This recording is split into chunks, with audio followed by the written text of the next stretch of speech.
श्री शिवाय नमस्तुभ्यं। ध्यान कितनी एकादशी है?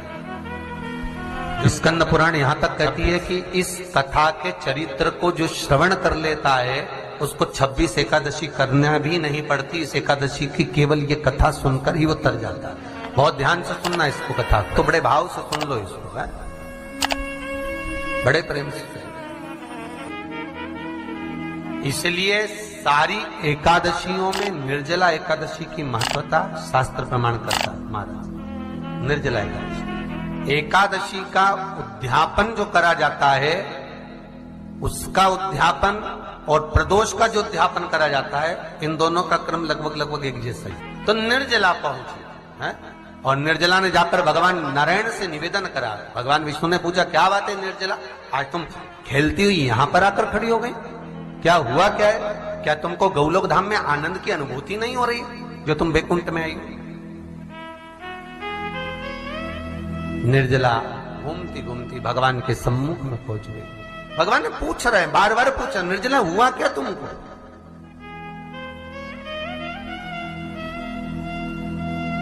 ए निर्जला, ए एकादशी, हुआ क्या है तुमको? क्या कारण है तुम्हारे यहां आने का, वैकुंठ पहुंचने का? बहुत ध्यान देना महाराज।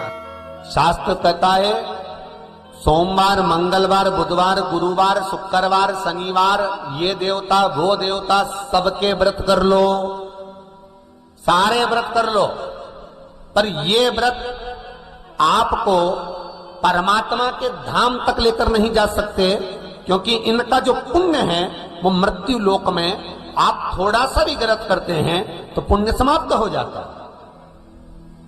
पर हिंदू धर्म के 3 व्रत ऐसे बता दिए जिन व्रतों का पुण्य समाप्त नहीं हुआ।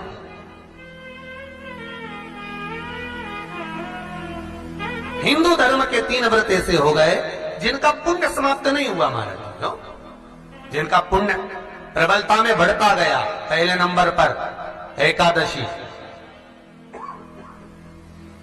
दूसरे नंबर पर प्रदोष और तीसरे नंबर पर शिवरात्रि। एकादशी भी 26 है तो प्रदोष भी जम के बोलते जाओ 26 है। शिवरात्रि केवल 12, केवल 12, और अगर अधिक मास की पड़ जावे तो ये 13, पर अधिक की आए तो 13 है।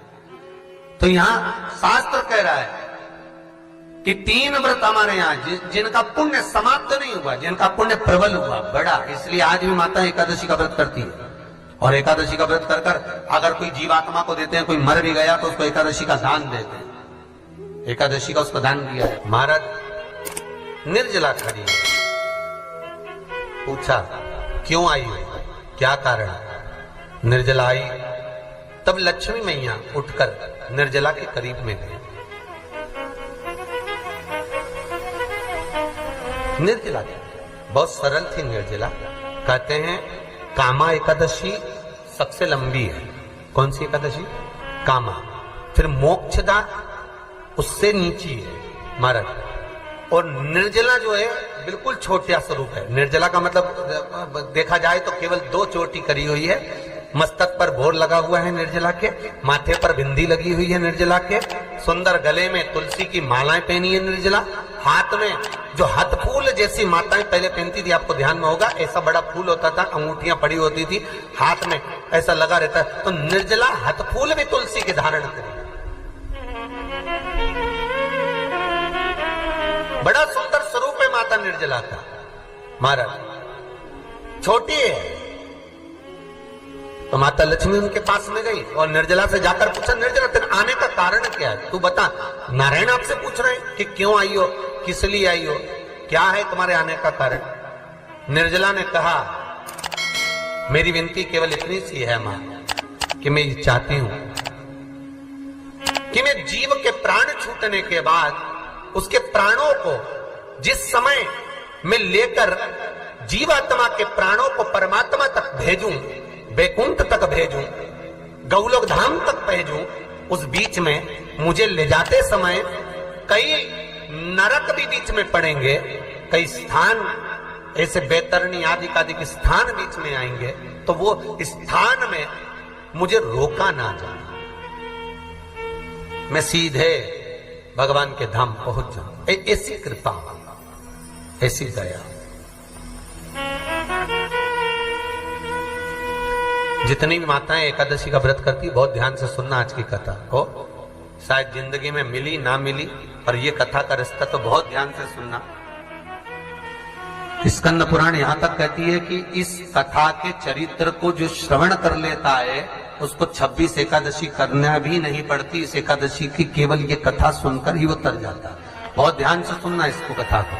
सबसे पहला नियम एकादशी व्रत का, सबसे पहला नियम है कि आप जिस दिन व्रत करो उसके एक दिन पहले भक्ति का संचार इस हृदय में करो। भक्ति का संचार इस हृदय में कर लीजिए। जिस दिन आप व्रत करो, जैसे एकादशी का व्रत कर रहे हो तो दशमी के दिन शाम का समय जब आवे, रात्रि जब होने लगे, शाम का समय आवे और रात्रि का आप जब भोजन ग्रहण करो तो उस भोजन में कोई ऐसा पदार्थ ग्रहण मत करिए जिस पदार्थ के कारण आपकी एकादशी बिगड़ जाए। कोई बेकार भोजन में ग्रहण नहीं करना, श्रेष्ठ भोजन ग्रहण करिए दशमी। और एकादशी का दूसरा नियम बहुत ध्यान से सुनिएगा। जिस दिन आपकी एकादशी का व्रत हो उस दिन प्रयास करिएगा कि अपने हाथ से किसी भी वृक्ष की कोई पत्ती टूटे ना। अपने हाथ से किसी भी वृक्ष की, पौधे की, किसी भी वृक्ष की पत्ती अपने हाथ से ना टूटे। बहुत ध्यान दीजिएगा महाराज। एकादशी का ये दूसरा नियम है कि अपने हाथ से किसी पौधे की, किसी वृक्ष की, किसी डाली की कोई पत्ती टूटे ना, कोई पत्ती ना टूटे, इसका प्रयास करिए।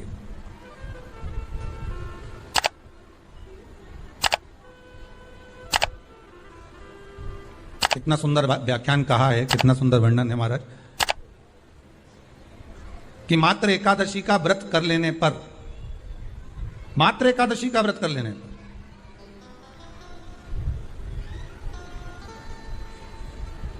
जो पूर्व में किया गया हमारा पाप कर्म है, हमने किसी जीव की हत्या करी है, हमने किसी को कष्ट प्रदान करा है, हमने किसी को अपशब्द कहा है, हमने किसी को ताने दिए, हमने किसी को आड़ा टेढ़ा कहा है, हमने किसी को गालियां दे दी है, मात्र एकादशी का व्रत ही कर लेने पर ये सारे जो दोष हैं वो समाप्त हो जाते हैं।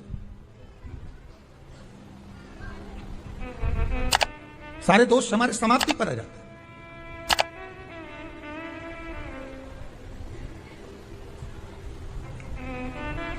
अब एक विचार करिएगा थोड़ा सा अपने मन में, अपने चित्त में, अपनी वृत्ति में एक बात उतारिएगा। एक अपने मन में एक बात को उतार कर रखिएगा कि आप अपने पाप को, अपने पाप कर्म को जिस दिन क्षीण करने वाले हो, समाप्त करने वाले हो, अपने पाप को आप जिस दिन समाप्ति पर लेकर जा रहे हो तो उसके एक दिन पहले आपको प्रसन्नता होना चाहिए कि नहीं होना चाहिए कि कल मेरा पाप कटने वाला है, कल मेरा पाप समाप्त होने वाला है। जो मैंने पाप कर्म करा है वो समाप्त होगा, जो मैंने पाप कर्म करा है वो कल समाप्त हो जाएगा। तो एक दिन पहले आपके चेहरे पर प्रसन्नता हो कि ना हो?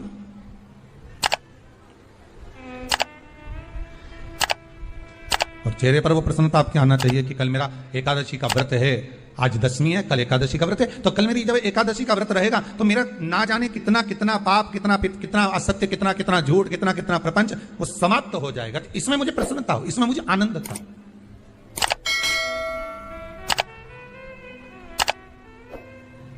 तो क्या कहा गया कि प्रयास करिएगा कि एकादशी के दिन कोई वृक्ष की, कोई डाली की, कोई कोपल की कोई पत्ती ना तोड़ी जाए। क्यों?